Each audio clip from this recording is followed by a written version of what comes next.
যখন বাড়ির মহিলারা এক জায়গায় হয় তখন একটা জিনিস হয়, সেটা হচ্ছে পিএনপিসি।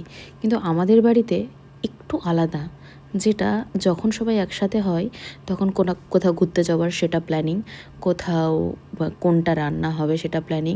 সবথেকে বেশি আলোচনার বিষয় যেটা, সবার বাড়িতেই পুচকে পাচকা আছে, কে কোনটা খেতে ভালোবাসে, কে কোনটা খেতে ভালোবাসে না, আজ কী রান্না করা হয়েছে সেটা খেয়েছে কি খায়নি, তারপরে এই সব আলোচনা। তারপরে কোথায় যাব বেড়াতে, এটা তো বললামই। আর কীভাবে কোথায় গেলে কি হয়। আর আমার যেহেতু একটু বাতিক বেশি সপ্তাহতে, আমাকে নিয়েই একটু বেশি খিল্লি করা হয়, সেটা সবাই মিলেই করে। আর আমার বেশ মজাই লাগে, খারাপের কিছু না।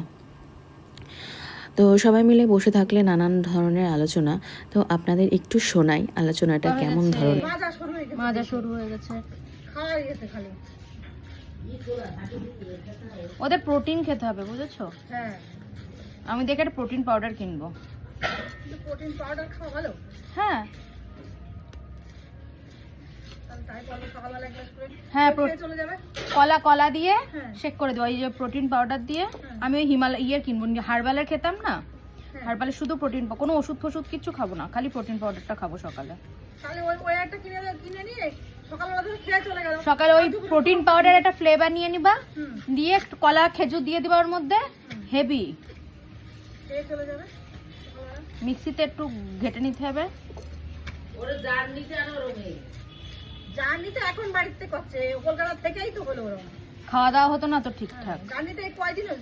আরে জার্নি করলে মোটেই রোগা হয় না, ফালতু কথা বলো না। বেশিরভাগ টাইম আমরা খাওয়া দাওয়া নিয়েই কথাবার্তা বলে থাকি, আর তোমাদের একটু শোনালাম কথাবার্তা। যাই হোক, তো আমি দেখো লঙ্কা কাটছিলাম, আর লঙ্কাগুলোতে বীভৎস ঝাল, বিশ্বাস করো। আর এত লঙ্কা আমাদের সমস্ত তরকারিতে যেগুলো দেওয়া হবে সেটাই আমি কেটে পুরো গুছিয়ে নিলাম, আর যাতে আর কারোর কোনো লঙ্কাতে হাত দিতে না হয়। আমরা যখনই কোনো অনুষ্ঠান করি সবাই মিলে একসাথে হাতে হাতে এইভাবেই করে থাকি।